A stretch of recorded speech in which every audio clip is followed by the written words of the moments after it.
Hey friends, welcome back to my channel. Today I will share with you 3 very easy and so inexpensive home decor ideas. So let's go ahead and get started. DIY number 1. For this project, I'm going to be using these wood dowels that came from the Dollar Tree. I'm going to be using 4 of them. So first thing I'm going to do is lay them out in kind of a diamond shape, overlapping the ends a little bit. When I created a shape that I wanted, I'm going to go ahead and attach those places where they meet with the hot glue. After everything was glued and secured, I'm going to take a little piece of a white jute twine. It's actually cotton twine from the Dollar Tree, and I will wrap around that place where 2 dowels meet in a crisscross pattern. So I'm going to do that through 3 sides. I'm not going to do to the, or actually 3 spots. I'm not going to do to the 4th one because that's the place I'm going to start wrapping my a rope. So I'm going to show you that in just a little bit. Okay, now that that's done, like I said, I'm going to take this rope. I actually got this rope at Hobby Lobby a long time ago and it lasts forever. It was $2.99, so very inexpensive. And I'm going to start wrapping it on the bottom of that part that I did not add the jute twine. So I'm going to add a little bit of hot glue and I'm going to start wrapping it. Now this particular rope is kind of a flat, so I was making sure I keep it flat as I'm wrapping it around. So at the beginning I just started wrapping it, and then at some point I decided to add a little dab of hot glue to the dowels just to keep it in place and make sure it doesn't unravel or doesn't fall down. So you see me over here adding a hot glue on the dowels, and I was just wrapping this rope all the way until probably halfway through these 2 dowels. And when I was happy with the height, I just went ahead and hot glued the last piece to the dowel and just cut off the excess. Also added a little more hot glue at the end so the rope doesn't unravel. So now that I have this piece done, I'm gonna go ahead and I will take these lavender picks from the Dollar Tree. There are 2 different kinds. I just had them in my stash, but you can use any flowers you have. And I started assembling them by putting them in that little pocket that I actually created from the rope. And that's it for this project.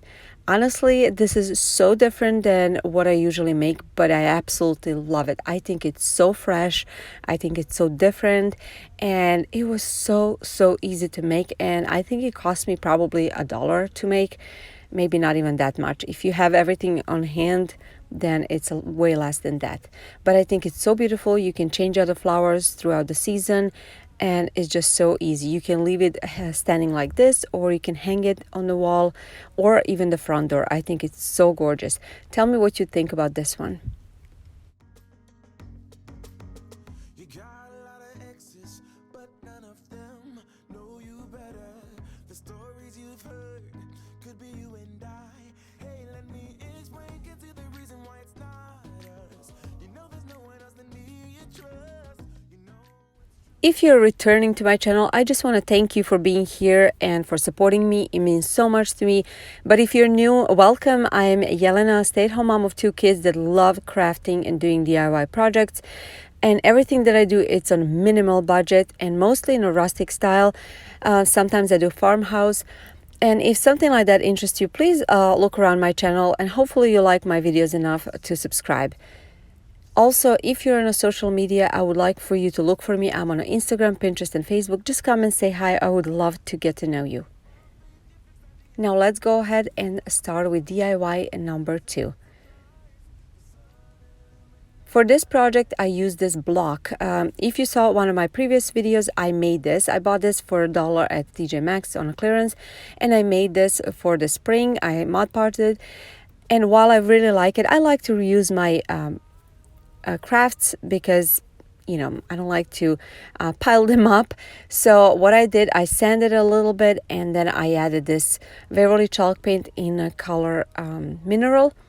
I heavily distressed it. Let's say I didn't really paint it. I just heavily distressed the front and then the sides as well.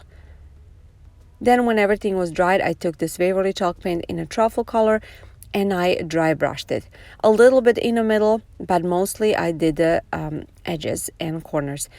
And then I am taking this Rust-Oleum chalk paint in a linen white color. I'm taking this speckling from the Dollar Tree and I just mixed it. Honestly, I just started with a little bit of paint and I started adding more and more of the speckling until I reached this consistency. It's really like a paste consistency. Now I'm going to take these flexible stencils from the Dollar Tree and I am going to go ahead and I picked the top left corner pattern and I will just add this paste consistency to it.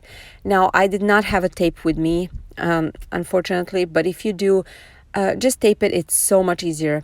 I used this clear wrap just not to go on another pattern and I held it with my fingers, but it will be so much easier if you just tape it.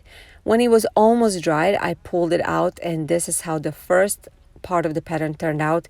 It is a little bit raised, as you can see. It's just gorgeous. So I waited when it's completely dried to go on to the next one, and I kind of made sure the patterns meet properly so it all looked nice and seamless. Now I saw this technique with several YouTubers. Justin Ray actually did similar with the paint and the speckling. I also saw Ashley Lauren did it. She did it with a different kind of texture. I think it was a Dixie paint or mud, but either way I think it's so gorgeous. So this is how it turned out when all the pattern is on. I just decided to distress it with the white chalk paint a little bit, those two other empty spots, and also all the way around the sides. And after that, this project is complete. I have to say, this is probably my favorite project today. You know that I am very simple. I like minimalist look. And this is such a high looking piece. I love it. This is going to be in my home for a long time. I am not going to redo this one. I can tell you that right now. I think it's so pretty, and you saw how easy it was to do. You can do any pattern you want. You can put any stencil you want, and it's just gorgeous. I cannot say more words about it, but I want to hear what you think about it, and would you try this one?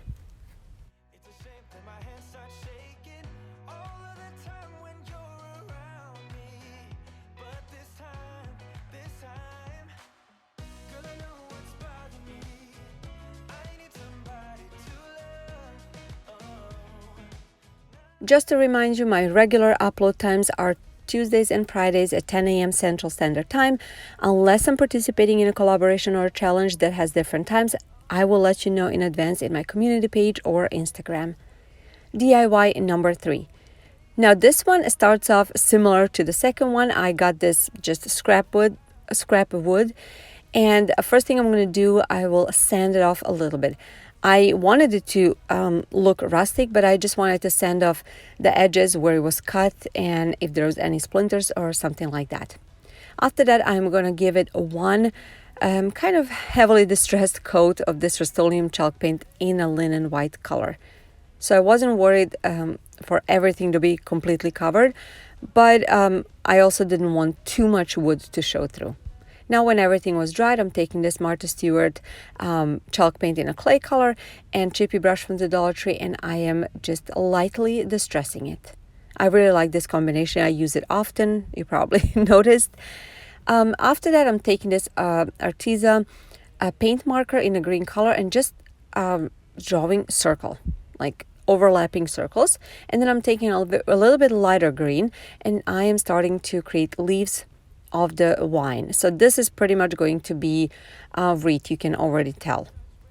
So I started layering up with different colors. I took this Waverly chalk paint in the color celery and a very fine point brush, and I started adding more texture, more color to the leaves. When I was done with this one, I did the same thing, adding white chalk paint. And I also decided, as you can see on the outer edge, there was no color really whatsoever, so I decided to take this moss chalk paint and add a little more color, and you will see in just a minute, I didn't show that I added more leaves to the outer edge, and that made it look fuller, and I really liked the way it looks.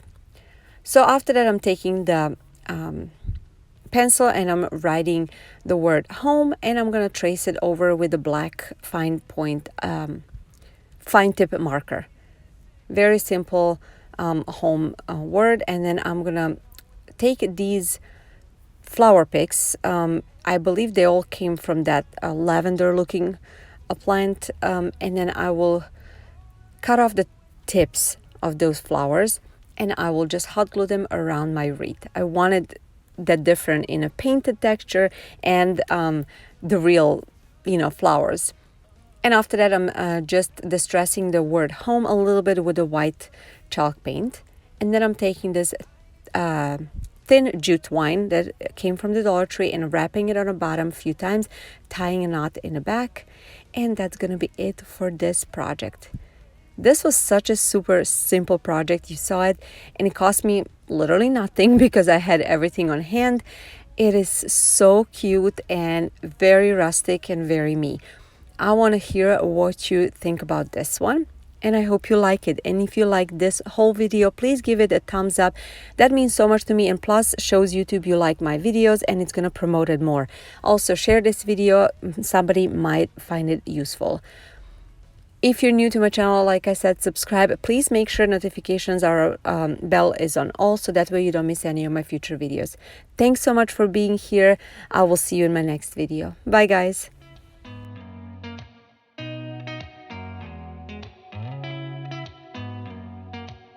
Did you ever stop and think, why spend too much time just